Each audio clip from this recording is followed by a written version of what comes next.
So Barack Obama did it, and Biden did it. Even Kamala Harris did it. Poorly, but she did it. These are people in high positions who have said one thing in order to get to that high position, and then once they got in there, they shoved in something different. Let's take it back to Obama. Back in, 2008, 7, 6, when he was campaigning, first starting off as a senator, kind of popped out of nowhere. And then he was saying things such as marriage should be between a man and a woman. I remember actually one of the candidates that he was going against. I don't recall his name, but it was a black gentleman, very articulate. I believe he could be a minister. Matter of fact, I'm sure he is. And he was trying to get Barack Obama to say what he really felt about marriage. But Barack kept on trying to stand behind, no, it should be between a man and a woman. And so, well, we see that has changed, right? Especially in his second term. But as he was campaigning, that was a big deal. Obviously, that didn't happen. And once he got into office, well, the first term, the first 4 years, it was a whole bunch of word salad, but he does it in political double speak. So that's him saying a lot of words because he had charisma. He was black. He was, just kind of charismatic. And so he would say a lot of words, but it really wouldn't tell you anything. So it's one of those, what happened? What did he say? I don't know, but it was good. It sounded good. That kind of situation. This was the man who was not going to, no matter what, say who the isms that was happening in our country in that day. He wouldn't call them out by name. He would not even say that they were that type of group. He gave them a new name. I don't know if you remember. 4 letters, begins with I, ends with L. And so that's how he addressed them, though the last letter should have been or should have ended with an S. In addition to that, this is the president that lit up the White House in those colors after the Supreme Court ruling passed whereby same-sex marriage could happen in all 50 states. From then, we've seen an aggressive push against Christianity. I don't know if you remember that, but it wasn't happening on a government level per se, but it was happening culturally where there was a pushback because obviously the Bible, Holy Scripture, would speak against that.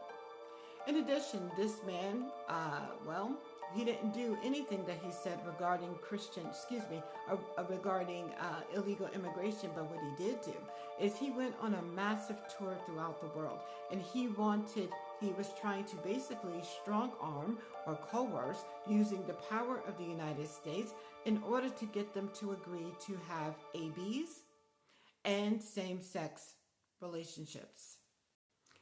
And that's what he offered to America. Well, President Biden, we've seen that. But again, it's the good old bait and switch. So now you're looking at this young girl. Some people are saying, oh my goodness, she went crazy. She didn't go crazy. She did a bait and switch. She seen that Barack Obama, it worked for him. Even Biden, it worked for him. Sadly, Kamala Harris, it worked. Well, I don't know if I could put her there, but it's working for her, isn't it?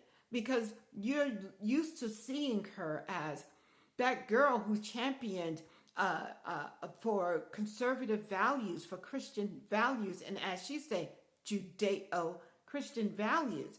You're still seeing her as that girl, and that's not who she is. Matter of fact, I will present before you and say that she never was that. She was looking to climb up. And interestingly enough, the men that she aligned herself with, those men, she didn't align with any of those values. And if I'm not mistaken, she had to be released from each one of them.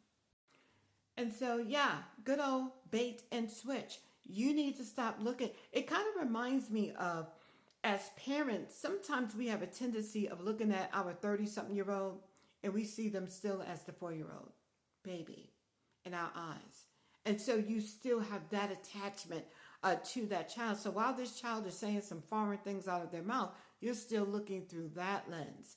But you need to look at the true lens, the reality lens. Because anybody as a Christian, first of all, let's deal with the Americans. Anybody as an American that is speaking against America should concern you, especially when they have the powers that she has. Because you know what she has right now? She has the power of persuasion. She has the power of communication. She has the power of, she's been studying and preparing for this moment. Now, I also present before you, have no proof of this, but this is a strong consideration.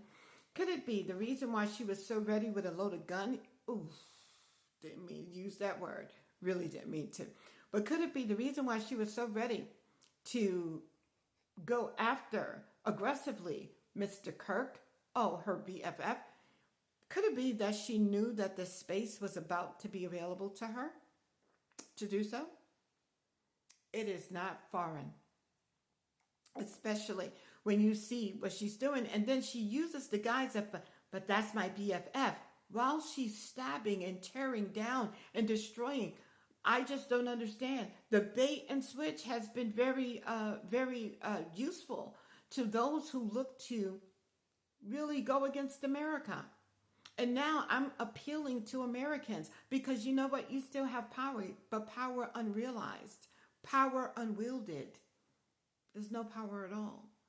And I want you to begin to wake up and see this is consumption. When you're consuming what she's saying, when you're watching her and listening to her because you like her but she's saying things against your God. She's saying things against your belief systems. She's saying things against America. She's partnering with people that don't even want you to exist. She's trying to rewrite or redefine things. She's steadily within 30 days have torn down or, at least really smeared, did a smear campaign, a disinformation campaign, a propaganda campaign against the person under the guise of grieving BFF. Those were lies, fugazi, fraud, deception, error, erroneous, fallacy. What alert? 911. It was not what she said. And now you need to look at it. Don't check out what I say. Check out what she says and take it for what it is. Because anybody who's telling you that Protestants are unintelligent, any person that's telling you that the cost didn't happen in the 30s and 40s, but it happened on a strip whereby the people. If I just came to you and hit you for no reason, then that's something to complain about. But if I hit you after you done punched me in my face, then there's a whole different conversation that we're dealing with. And that's what she's getting you on board. Now people are like, yeah, well, they're even going against the widow BFF. Lies she tells. And if you are consuming that, then you're becoming a part of that. Like it or not, think it or not, feel it or not, truth does not require your feelings to validate it as being true. And so I'm just wondering when we're going to wake up, when we're going to get out of the trance, when we're going to realize that this was a bait and switch. And what you're seeing right now is not her being bonkers, it's her being herself.